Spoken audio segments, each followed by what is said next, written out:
Hey y'all, thanks for tuning in and welcome back to my channel. So today I'm going to be showing you my glute focused leg day that I've seen the most results with. So I've been doing this workout for about 7 to 8 months now, and I feel like I really start to see results in August. We are in December now, but when people tell you to stick to a routine, you really need to stick to it, and it takes months, but that is the only way you are going to see results.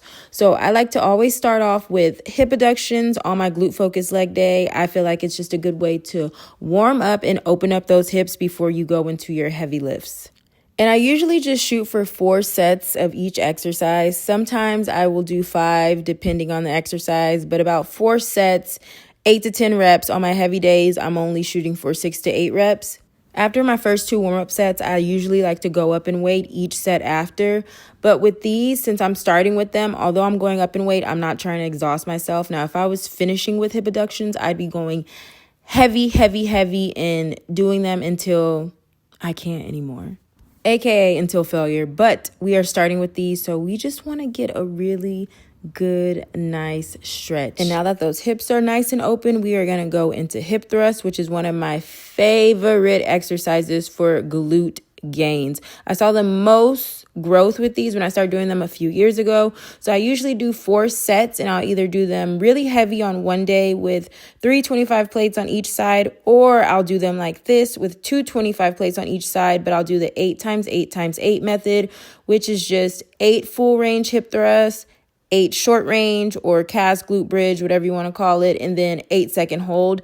And when I tell you, doing these will give you the most insane glute burn of your life. Like, you're not going to feel anything else other than your glutes unless you're doing them wrong. So to make sure you're doing them right, just make sure your knees are at a 90-degree angle and they are aligned with your ankles. Make sure that that core is nice and tight, chin is tucked, and yeah, you'll know when you're doing them right because, like I said, you are only going to feel it in your glutes. But this specifically, the 8x8x8 method, honestly, after 3, you might not even be able to do the 4th set. I'm just going to throw that out there. That is how much it is just an amazing glute burn. And if you want to see growth, especially when you're trying to get a big round butt, you have to work on progressive overload. So that is either going up in weight, which I probably need to start doing on my heavy day, or intensity and reps, and that's what I'm doing today with the 8x8x8 method. Like, I am burning out on these until I can't walk. So next up, we're going to be doing RDLs, and I'm going to be doing them with the trap bar because, I mean, the trap bar was just sent from heaven. Literally no back pain. It forces you to have good form, and you can feel it in your glutes. So I actually hate this trap bar, though. This is a super big one. I like the smaller one because, I don't know, I just feel like it works better. This one's super heavy. So I like to start with just a warm-up set, no weight, because we want to make sure our form is on point before we start getting into the heavies. And you don't have to do this. I just decided a couple of weeks ago I'm going to start doing a warm-up set, no weight, with deadlifts until I perfect the movement. I used to do this with hip thrusts, and I still do it sometimes when I'm bench pressing. I'll just do a warm-up set. But once you perfect an exercise, you want to get straight into your working sets. Like, I couldn't imagine doing warm-up sets with hip thrusts. I'd be so tired. So like I said, once I perfect this movement, I probably won't do that warm-up set anymore, and it will probably just be a low weight set or straight into my working ones. And like I said, I like the silver trap bar better.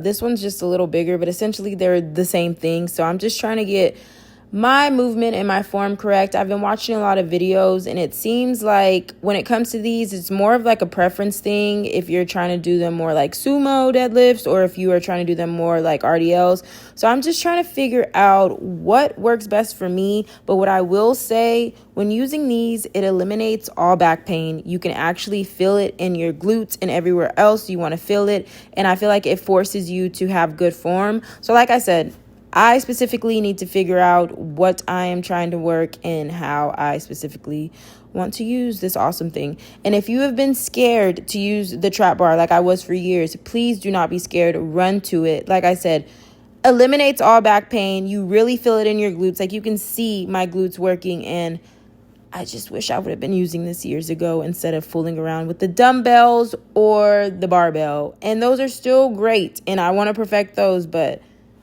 this is just what I need for progressive overload and making sure I do not hurt myself. And depending on how much energy I have after deadlifts, I will usually go into sumo squats. But if it's a day like this where I just have low energy and I am tired, we'll go straight into our unilateral exercise movement. So that is going to be step ups. Oh my God. I've seen so much glute growth with these. They've made them rounder, bigger, everything you need. Before you do these on the Smith machine, obviously it's easy to start off with just a dumbbell and something you can balance on.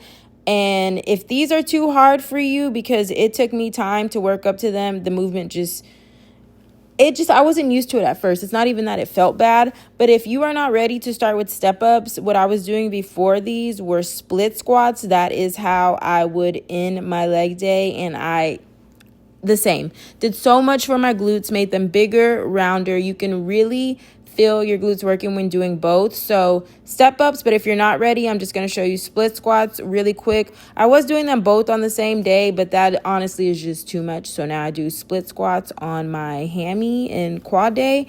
But yes, literally, you want to be finishing with a unilateral or single leg movement and isolation, which would be hip abduction. But like I said, your girl's been starting with them, and all I'm going to say is it's done wonders for my glutes, my hips, and it makes my heavy lifts so much better. But it's up to you how you structure it. Just know if you're trying to grow your glutes, you need to be targeting all three of the muscles in your glutes. But that's pretty much it for this video. I hope you enjoyed this glute focused leg day. Don't forget to like, subscribe, and comment, and I'll see you guys next time. Bye.